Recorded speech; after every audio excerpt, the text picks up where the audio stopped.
This is another Read Me Something reward for Reich E. Spore's Patreon. We are reading from my Oz-based novel, Polychrome.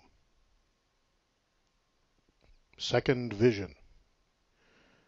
Agony of boiling light, cruel radiance tearing her slowly apart, pieces of her own self taken away, forged with hammers of blazing selfish will and cruel luminant ambition. But the tiny comfort of the point of darkness remained, and she clung to that. Over days and weeks, an untold passage of time, when her eyes and soul felt tormented beyond endurance, she could seek it out, so small, but still there, the one still and solid hope in all the light of the terrible world of ceaseless, burning, cold, mystic fire. Sometimes, for a moment or an eternity, she thought she saw something else, a flicker of different light, almost familiar, not terrible or destroying, but laughing, and it danced around the dark point, then away, as though it did not know why it was drawn to the darkness, and fled heedless to the realms of killing brightness that lay hidden behind all. She could scream, but there were none to hear, save those who might be taking the strength from her, and they would not care. And then, one day, like all other infinite days, but it was not. For on that day, when she awakened from the unsleeping rest she found within the unending baking light of all deserts distilled, she opened her never-closed eyes and looked, and the darkness was no longer a point but something else, a shape she could not see but closer, and she knew and laughed, a laugh soundless and tired and agonized, but a laugh. For hope now walked towards her, and a mortal had set foot on Fairy. Chapter 27. I couldn't help but grin as Pearl of Gilgad pulled up to the docks of Pingaree. In some ways it was exactly as I had pictured it. In others it was far better. The Pearl Fishing Kingdom lay on an island, but one considerably larger and grander than Baum had depicted. Still, it was mostly low, with a sea of green palm trees running to the edge of brilliant white sand beaches, surrounded by a magnificent reef, breached only in 3 places where 3 small, swift rivers ran down to the sea. Dozens of ships and boats, ranging from sleek little rowboats or sailboats to dual-hulled catamarans and many others, were moored at the docks or casting off for another voyage even as we entered.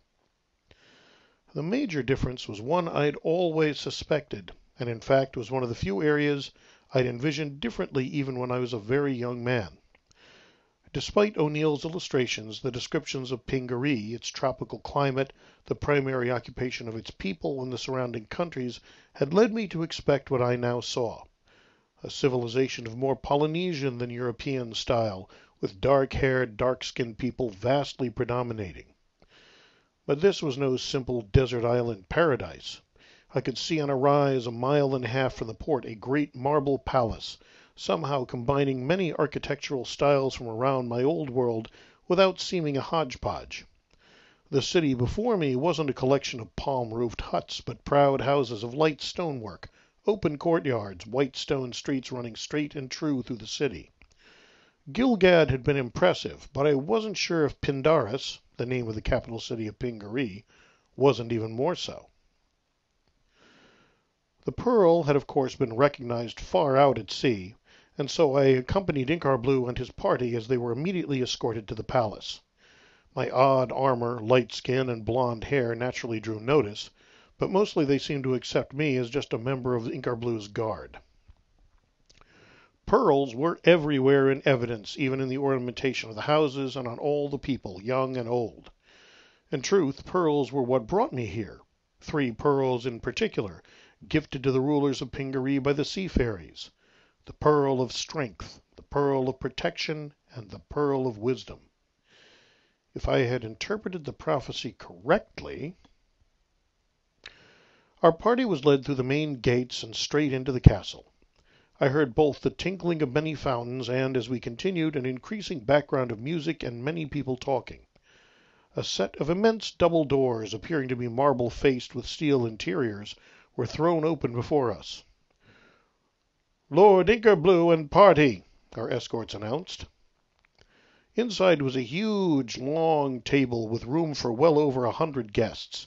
Most of the spaces were, in fact, full, and we had quite an audience for our entrance.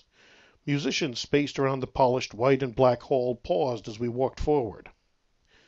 At the far end I could see 7 very distinct figures sitting in a raised section of the long table. A slender old man, white hair contrasting splendidly with dark teak skin, sat next to an equally old woman. Both had slender circlets of gold on their heads. Similar circlets of gold adorned the heads of 2 much younger people, a girl and a boy seated opposite each other. Both were dark-haired and dark of skin, the girl appearing to be about 17 or 18, possibly taller than anyone else at the table, all about 6 feet, I'd guess, that she was sitting down, while the boy was tiny. They sat to the right and left hand of the pair of seats at the very head of the table, which are occupied by a tall, handsome man with black hair, wearing a larger crown. Next to him was a beautiful woman of the same age, but with lighter skin, almost an Italian cast to her face.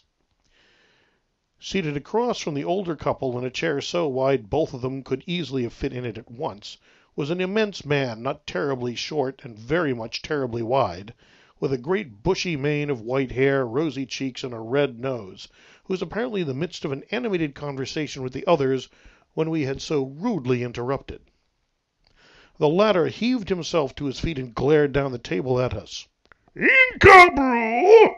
he bellowed, in a voice both deep and resonant with higher overtones that helped it cut across all other speech. "Inkabrew, you faithless, dried-up, scurvy dog of a chancellor, have you deserted your post again? What have I told you about that, eh?" "That I will be executed for such a flagrant and terrible abandonment of my post, your highness," Inkerblue replied with equanimity. "But I hope, perhaps, you will forgive me, or at least wait to carry out my execution until such time as your highness has finished your dinner." King Rin Kai Tin dropped back into his chair, threw back his head, and gave vent to a long series of laughs. "Ho, ho, ho! When I'm finished with my dinner, finished with my dinner." He laughed longer. "Seeking a stay of execution. A stay of execution long enough to outlive me, I see. Finished with my dinner? I am never finished with my dinner until it is finished with me, and eventually it's become breakfast, I think." "King Rin Kai Tin," the tall man at the far end said, with his fond smile on his face, "perhaps we should let the doomed Inkerblue at least tell us what dire errand has brought him here."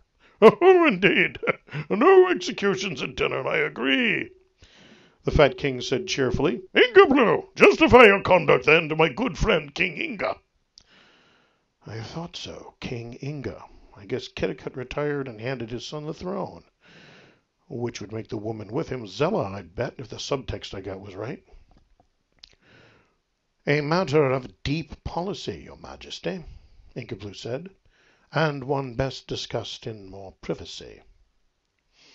The look Rin Kai Tin shot Inkerblue was sharp and shrewd, greatly at variance with his clownish exterior, and the way his gaze shifted to me showed he might already have guessed some of the essence of my mission. "Policy is so tiring. I believe I once made a song about—" He broke off at a glance from Inga. But enough for now. Well, I suppose we could retire to the inner chambers long enough for the extra dishes to be tidied up and the next course laid." He moved with surprising ease for a man so fat and old, following King Inga, who gestured for us to follow.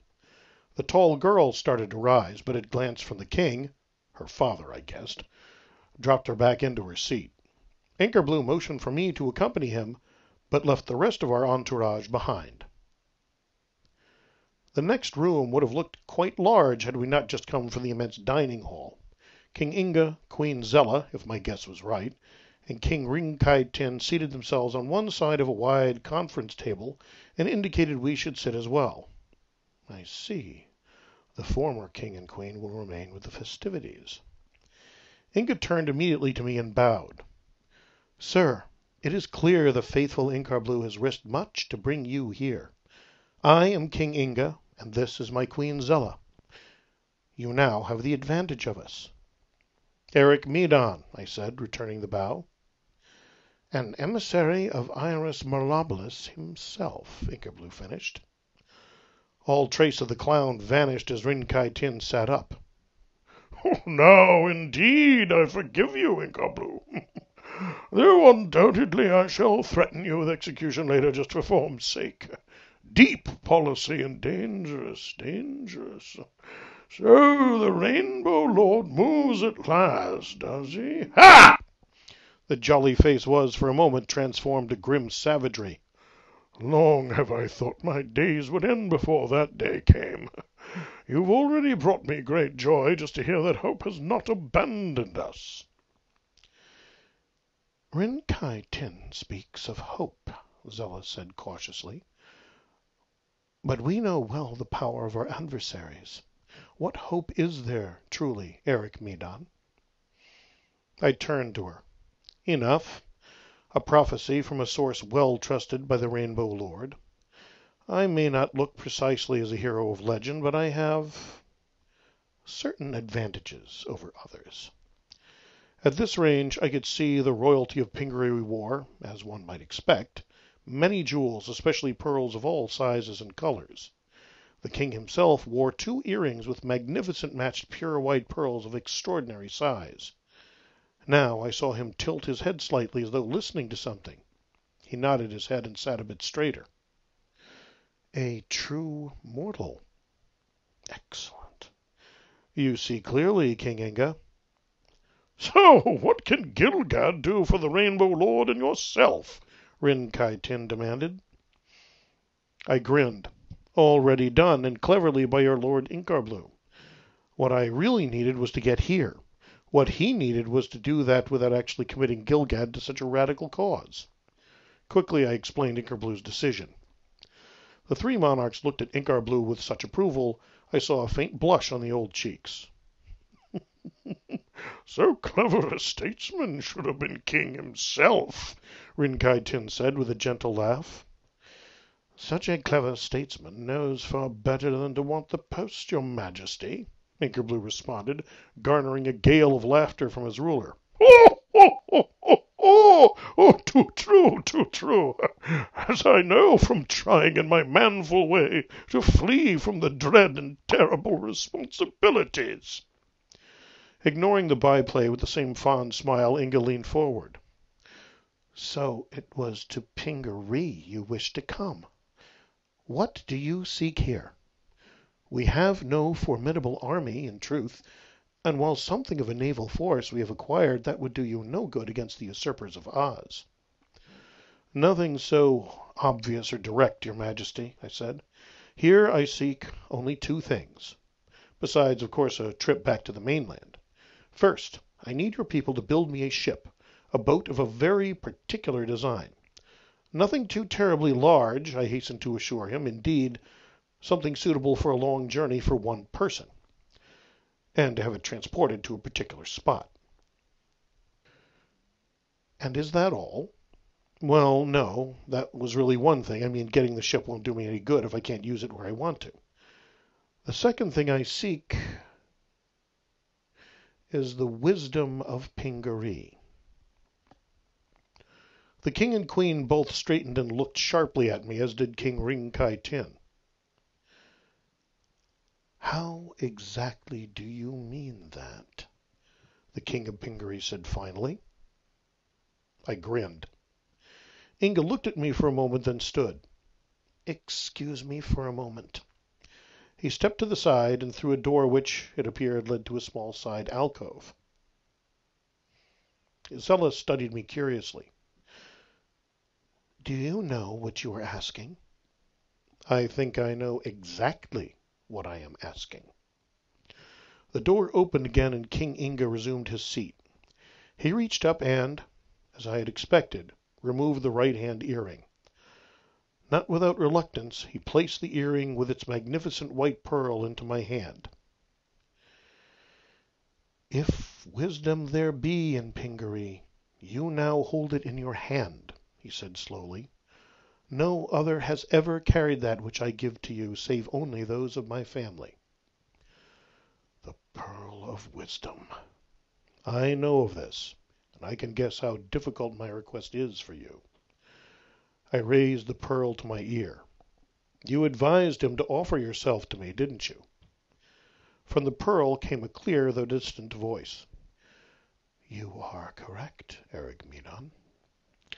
I grinned and then tossed the pearl back. Inga was so startled he almost failed to catch it. "What?" "King Inga, these are perilous times indeed.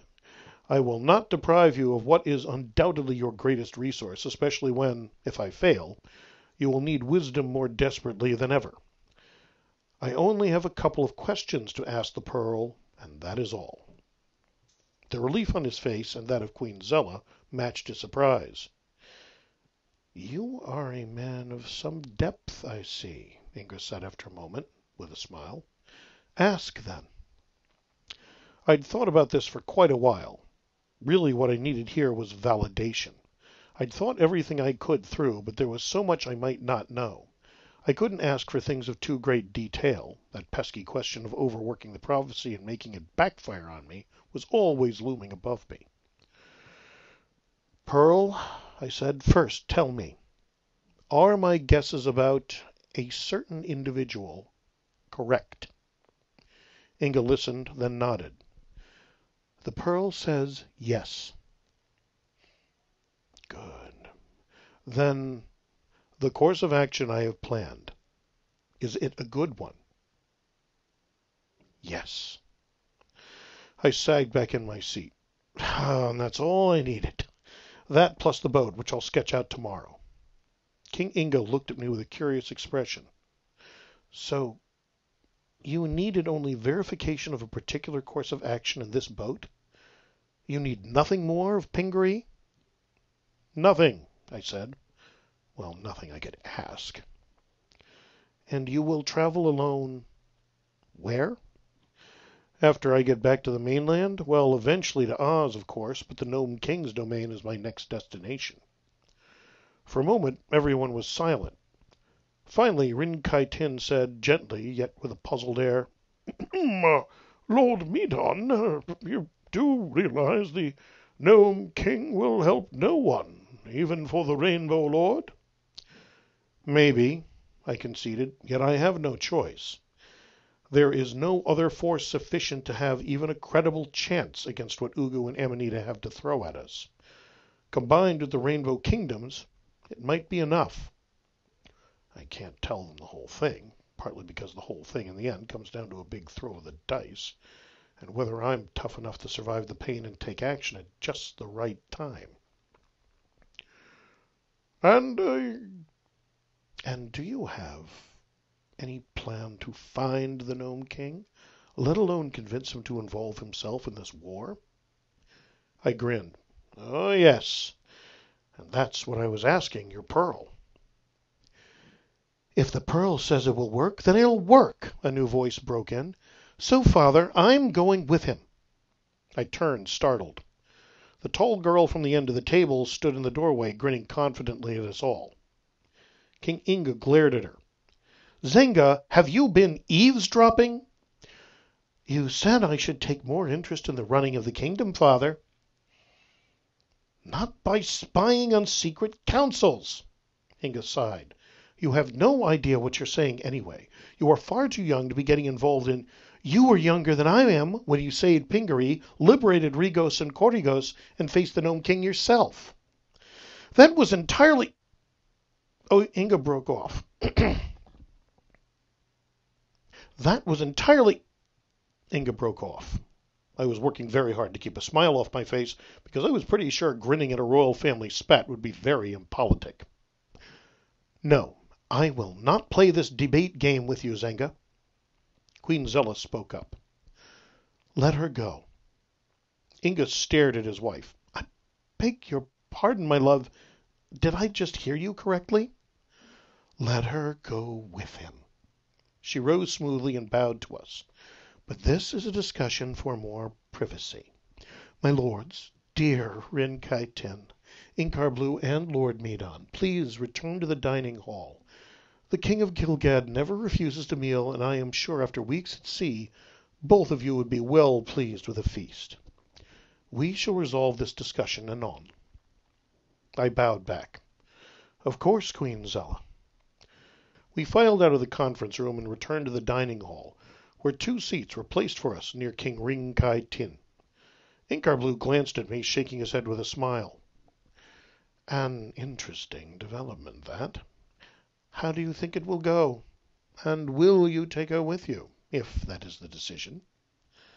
I said, reaching out and grabbing a piece of bread, "have gotten about as far ahead of myself as I want to right now, so I'll leave that decision for when it happens." Inwardly, I grinned.